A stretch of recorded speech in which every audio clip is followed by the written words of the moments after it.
মাত্র ৫০ পয়সার চা থেকেই জমির মালিক হয়েছেন রামু দাস, করেছেন পাকা বাড়িও। ৮৮ সাল থেকে দোকানদারি করতেছি, আজকে থেকে প্রায় ৩৬-৩৭ বছর চলছে।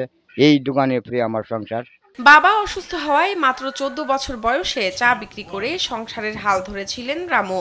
সেই হাল কাঁধ থেকে আর নামেনি। চার দোকান থেকে আমার সংসার ও বাচ্চা কাচ্চা পড়াশোনা করতেছে। এই চা দোকানের আয় থেকেই সংসার চালিয়ে নতুন জায়গা কিনে সেখানে ঘর তুলেছেন রামু।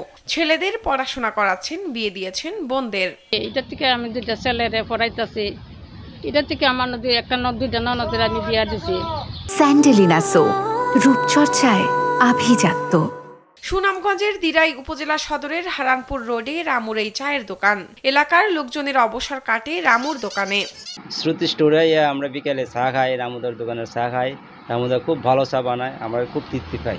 রামুদার দোকান সার্জন বলতে যে একটা মানবতা, সেই মানবতা খুব অন্যরকম। ৫০ পয়সা থেকে ৫ টাকা, সময়ের পরিক্রমায় চায়ের দাম বেড়ে ১০ গুণ। তবে কমেনি রামুর পরিশ্রম। হারানপুর রোডের অন্ধকার চা দোকানে কেটে যাচ্ছে রামুর জীবন। যখন চা ছিল ৮ আনা কাপ, তখন থেকে চা বিক্রি করে আসছে। এখন সেই চা হয়ে গেছে ৫ টাকা। রামুদা চা দোকান দিয়ে আমার জানার মতো অনেক কিছু করছে। শাহনাজ পারভিন, কালবেলা।